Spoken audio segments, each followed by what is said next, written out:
Voltamos ao vivo com o programa Hora do Povo desta segunda-feira. Para você que está nos assistindo em qualquer lugar aí da nossa região, sejam bem-vindos. Programa Hora do Povo com Adilson Cardoso e nós vamos juntos hoje, doutor Cássio Timóteo da Costa, trazendo informações importantes. Temos aí, doutor, mais uns 4, 5 minutos, tá? Para nós debater aqui. Vamos acelerar essas perguntas aqui, doutor, sobre a guarda do filho. Sempre é com a mãe, doutor? Acho que nem sempre, né? Essa é uma pergunta interessantíssima, na verdade.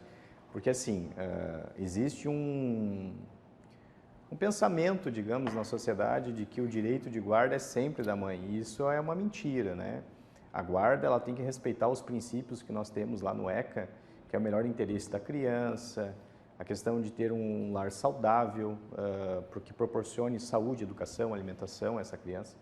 Então, nem sempre a mãe vai atender esses requisitos e nem sempre a mãe vai conseguir satisfazer esses interesses e essas necessidades do menor da melhor forma possível. Às vezes o pai pode eventualmente atender.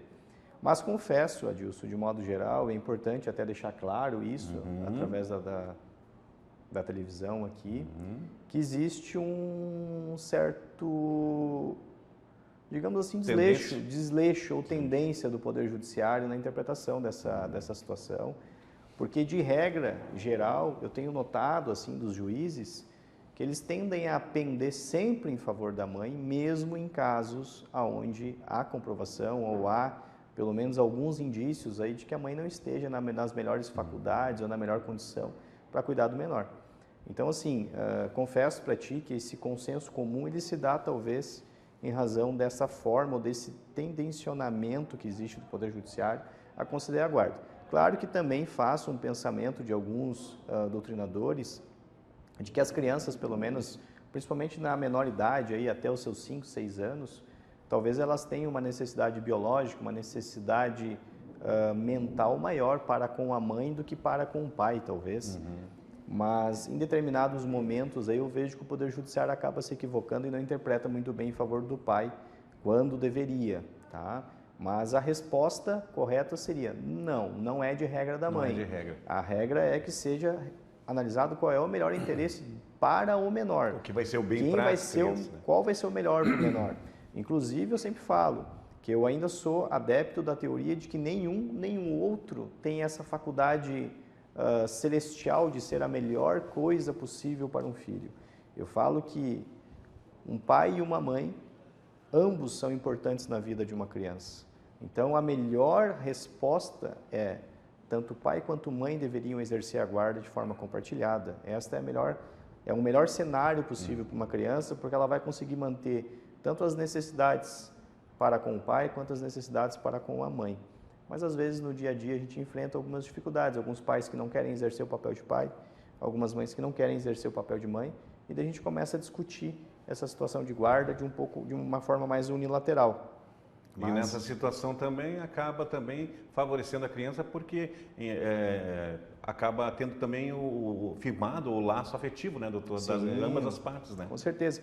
É muito importante, assim, Adilson, até elastecendo um pouco essa pergunta, porque esse é um tema muito legal.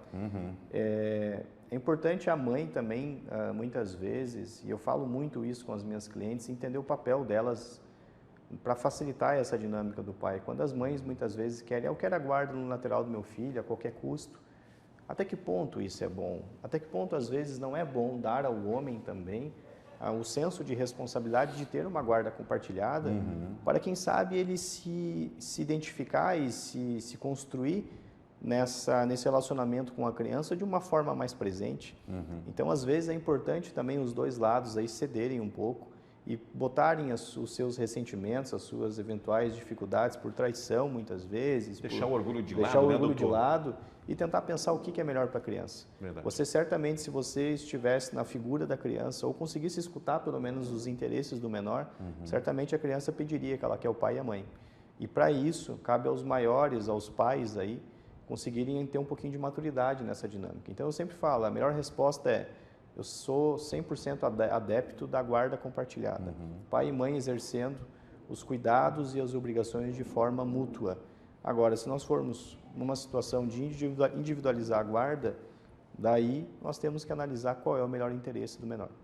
Doutor, 2 minutos para nós fazer essa última pergunta aqui sobre os animais, né? Que também é uma briga, né, doutor? Tem um animal de estimação. Como é que é feita essa questão e com quem fica, doutor, o animalzinho? Numa geração que nós estamos, onde uma boa parte dos casais mais jovens hoje estão optando por não ter filhos, né, e ter animal de estimação, é uma pergunta bem legal. Assim, a legislação atualmente, nós estamos falando atualmente por quê? Porque existem vários projetos legislativos que estão em votação, que estão em discussão, mas de regra, o animal de estimação ele é considerado um bem material. Então, qual que seria a regra? Ele é partilhado, assim como um carro é partilhado, como uma moto é partilhada, e de acordo com os interesses do casal lá, fica para um, fica para outro. Porém, alguns juízes, quando existe disputa por quem ficará com o menor, estão aplicando de forma subsidiária as interpretações trazidas para a disputa de crianças.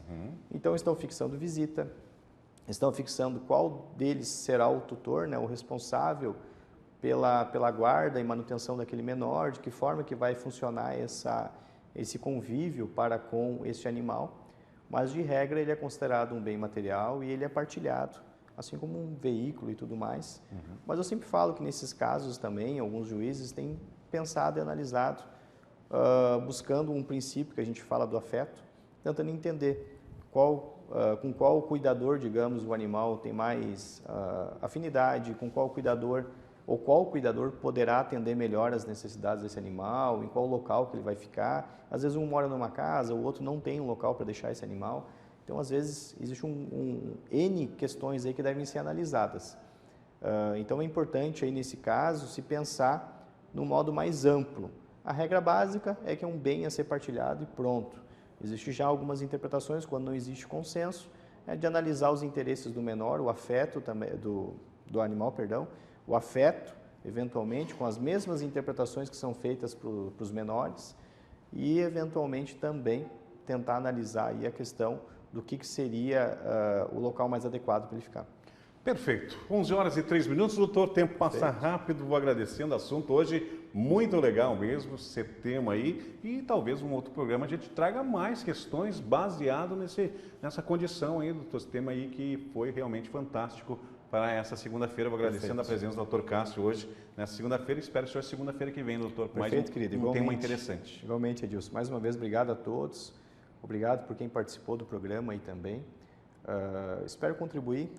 A gente sempre ressalta, né, que o conhecimento jurídico ele é limitado, porque nós temos tantas informações, tantas legislações, mas tento pelo menos da prática do dia a dia, com as jurisprudências e entendimentos mais recentes, pelo menos esclarecer um pouco a população com aquilo que a gente trabalha, para que fique um pouco mais fácil o dia a dia. Essas situações, doutor Cássio, se depara todos os dias e com certeza sempre vai ser de grande valia para nós. Vamos para um breve intervalo comercial rapidinho e já voltamos. Obrigado.